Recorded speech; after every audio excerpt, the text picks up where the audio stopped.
Chers élèves, bonjour et bienvenue dans ce cours du confinement numéro 7. Alors, recommençons par les rappels rituels des cours précédents. Donc, ça je pense que maintenant vous le savez tous. De toute façon, ce sont des révisions même de ce que vous avez fait au collège.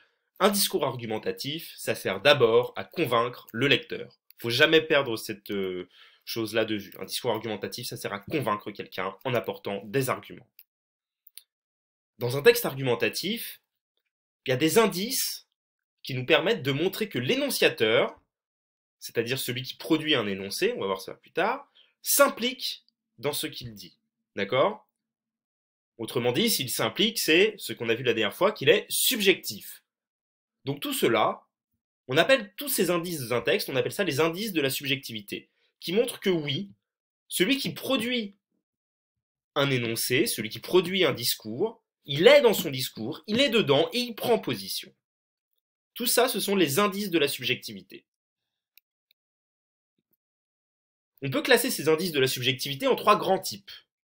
On a vu, c'est une classification assez simple, mais au moins elle a ça de bien qu'elle nous permet d'être facilement, on peut facilement la manipuler, on peut facilement les retrouver dans les textes.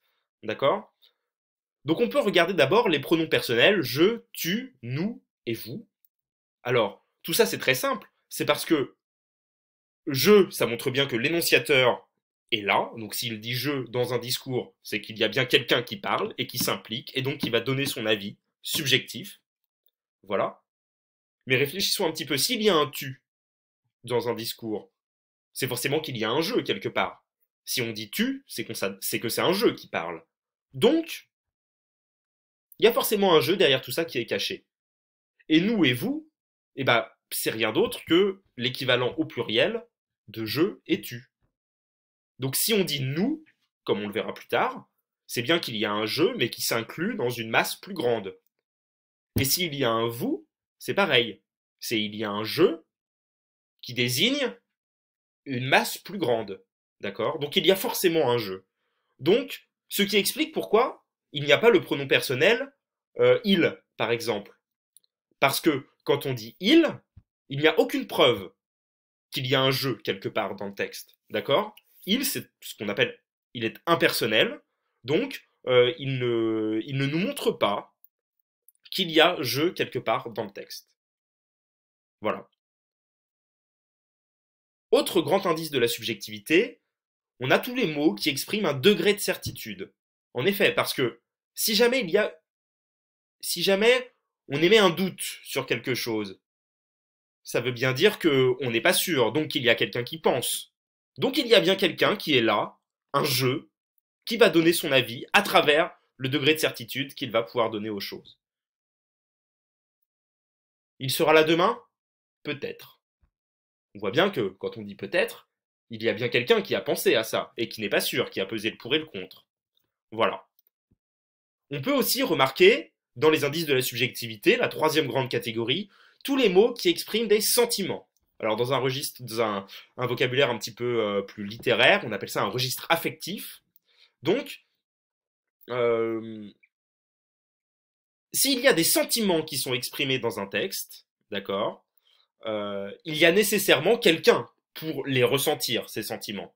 Donc, il y a très probablement un jeu. Voilà. Alors continuons. Maintenant, nous allons passer, il faut forcément en passer par là, par quelques définitions un petit peu importantes que je vous demanderai de noter. C'est pas tant la précision des définitions qui m'intéresse, plutôt que il faut savoir ce que c'est, et il peut y avoir des petites nuances. Par exemple, intéressons-nous à la notion d'énoncé, ce qu'on appelle un énoncé.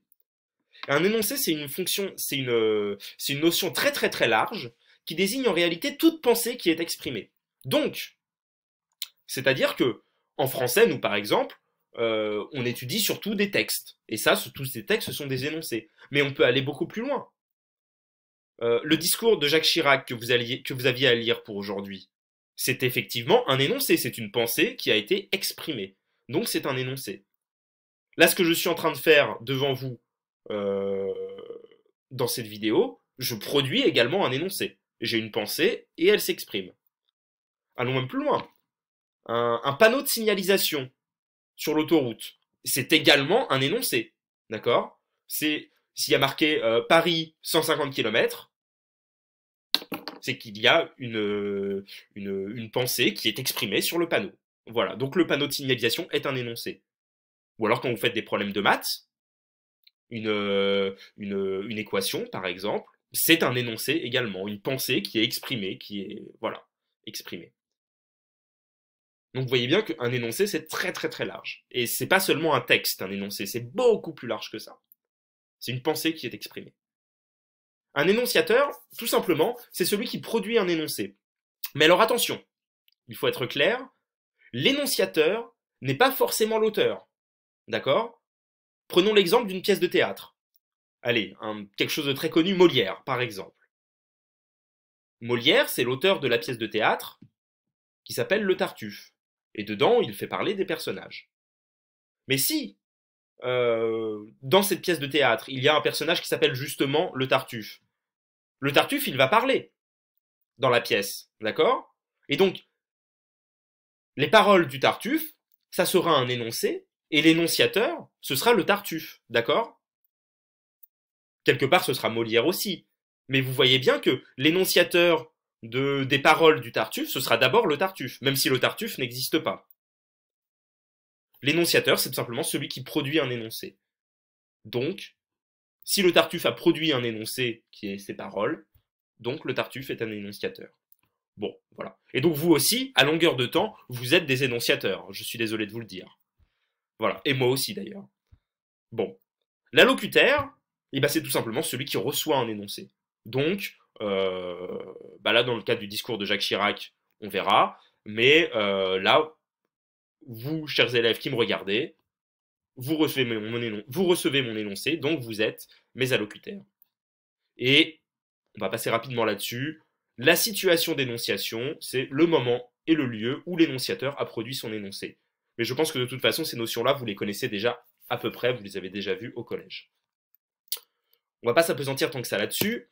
On va passer au discours de Johannesburg de Jacques Chirac, qu'on va étudier aujourd'hui. C'est un discours qui a été prononcé par Jacques Chirac, donc qui est l'ancien président de la République, un ancien président de la République qui est mort récemment. Et il l'a prononcé le 2 septembre 2002 en Afrique du Sud, dans le cadre d'une rencontre internationale organisée par l'ONU.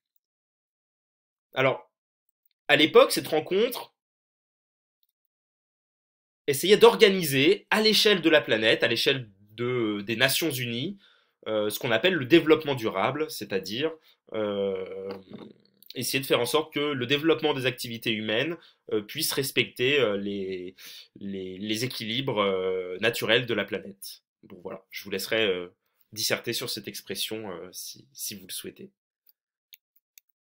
Bon, alors, la première phrase de ce discours, qui commence ainsi, notre maison brûle et nous regardons ailleurs, et elle est restée très célèbre à cause de sa force imagée. On remarque notre maison brûle, en réalité c'est une métaphore, parce que par ce que Jacques Chirac désigne la maison, en réalité il veut parler de notre planète, d'accord? Notre planète et notre maison, c'est quand même une idée assez forte. Et nous, on regarde ailleurs, on ne regarde pas notre planète brûlée, notre maison brûlée. Voilà, les grandes métaphores sont conçues ainsi, elles sont généralement très simples et elles nous marquent généralement. Quand notre maison brûle et nous regardons ailleurs, tout le monde a à peu près la même image en tête d'une maison qui brûle et de gens qui refusent de regarder. Alors on peut aussi préciser que malheureusement, ce discours n'a pas été suivi d'effet. Ni la France, ni les autres pays par la suite n'ont mis en place de politiques ambitieuses de lutte contre les gaz à effet de serre, alors que c'était l'objectif du discours. Donc ce qui nous montre bien qu'un discours argumentatif peut marquer un auditoire, peut avoir un certain retentissement, mais sans forcément être suivi des faits. C'est, on peut se le dire, toute la limite des discours politiques. Mais bon, enfin, continuons pour voir si vous avez bien retenu. Quel est l'énoncé dans ce discours? Il y a un piège. Et quel est l'énonciateur de ce discours? L'allocutaire et la situation d'énonciation. Alors, pour ceux qui voudraient chercher, je vous laisse faire pause. Et moi, je continue. L'énoncé dans ce discours, ben justement, le piège, c'est que c'est le discours. On a vu qu'un énoncé, c'est toute pensée qui est exprimée, donc l'énoncé ici, c'est le discours de Johannesburg. L'énonciateur ici, c'est évidemment Jacques Chirac, qui prononce le discours. À noter par exemple que l'auteur de ce discours, c'est probablement pas Jacques Chirac lui-même.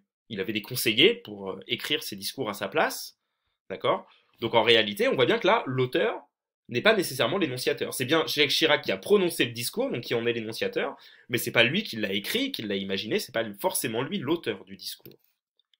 L'allocutaire du discours, c'est bien l'Assemblée des Nations Unies à Johannesburg, en gros tous les gens qui ont énoncé ce discours. Mais on pourrait aller beaucoup plus loin en disant que nous, aujourd'hui, quand on lit le discours, qu'on le regarde en vidéo, etc., nous sommes aussi des allocutaires de ce discours. Et la situation d'énonciation, c'est Johannesburg, le 2 septembre 2002, où s'est tenu le discours. Voilà.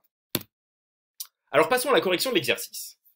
Donc je vous avais demandé de relever les pronoms personnels, je, tu, nous, vous, les mots qui indiquent un degré de certitude, et les mots qui expriment des sentiments. Alors, dans les pronoms personnels, on voit bien qu'il y a énormément de mots nous, il y a je, quand même. Alors on peut regarder que j'ai mis dans les pronoms personnels, j'ai mis notre, qui n'est pas un pronom personnel, mais qui est un déterminant possessif, mais parce que notre maison induit bien le pronom personnel nous, d'accord? S'il y a notre maison, c'est qu'il y a bien un nous qui parle, évidemment. Voilà. De même, à l'avant-dernière ligne du texte, prenons garde que, là ici c'est à l'impératif, donc à l'impératif vous savez qu'il n'y a pas de pronom personnel, donc on peut relever pronom, qui montre bien qu'il y a nous qui s'exprime, c'est-à-dire je dans le nous. Voilà. Dans les mots qui indiquent un degré de certitude, on voit bien qu'il n'y a pas grand-chose. Il y a paraît, donc là, elle paraît atteinte, on n'est pas sûr d'une crise de confiance dans ces modes de régulation. Et il y a deux verbes au subjonctif, nous ne savions pas, et prenons garde que le XXIe siècle ne devienne pas. Donc là, le subjonctif désigne plutôt une incertitude. Généralement, l'emploi du subjonctif désigne une incertitude ou alors un... Voilà, en l'occurrence, là ici, c'est une incertitude. Donc, ça rentre dans ce cadre. Et des mots qui expriment des sentiments. Alors là, des sentiments forts, on pourrait en discuter, mais on trouve par exemple mutilé, souffre, boulimique. J'avais un doute pour boulimique, mais il me semble si quand même. La menace, deux occurrences de menace, menace et menacé, ou alors accablé. Celui-là, il est très fort ce mot, accablé. Voilà. On voit bien que tout ça, ça induit des sentiments puissants, et on va vérifier pourquoi. Donc qu'est-ce qu'on peut remarquer ici? C'est qu'il y a l'omniprésence du pronom personnel nous. En réalité, il s'agit d'un discours dans lequel Jacques Chirac, il souhaite unir la communauté internationale.